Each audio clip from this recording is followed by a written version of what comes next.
In the Hebrew Bible, Old Testament, 1 Samuel 28 verses 3 to 25, there is a tale of the Witch of Endor, a female sorcerer who was visited by Saul, the first king of Israel. Despite having banished all sorcerers and conjurers from his kingdom, Saul's growing concern over the impending battle against the Philistines led him to seek the services of one with a familiar spirit.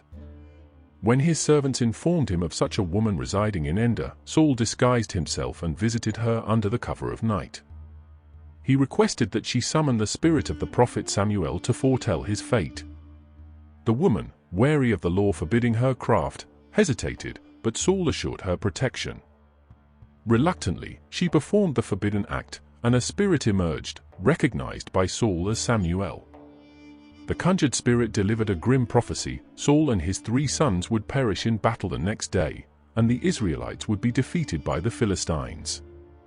This revelation struck Saul with terror, leaving him utterly desolate. Samuel had been a revered figure in Israel, a man who held every significant leadership role available to a Jewish man of his time: seer, priest, judge, prophet, and military leader. His most notable achievement was the establishment of the monarchy in Israel. His death marked the beginning of Saul's descent into despair. Following Samuel's burial in Ramah, Saul sought divine guidance on how to confront the Philistine army. However, God remained silent, offering no counsel through dreams, prophets, or sacred divination tools like the Urim and Thummim.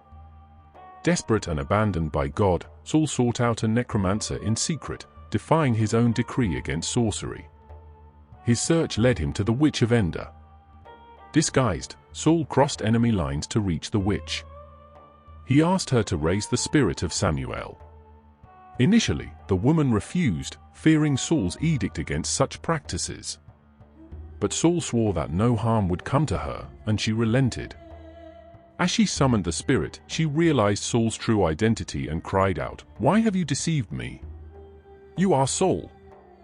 Despite her fear, Saul reassured her and demanded to know what she saw. She described a divine figure rising, an old man wrapped in a robe.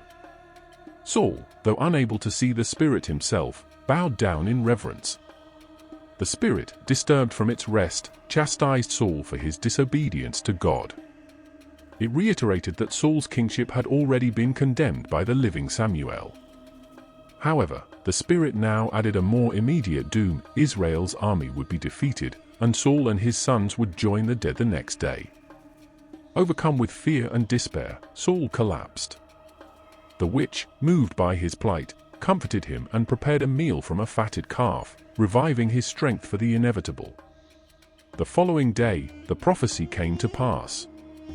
The Israelites were defeated, Saul was gravely wounded by the Philistines, and, unable to endure the agony, he fell upon his sword, ending his life.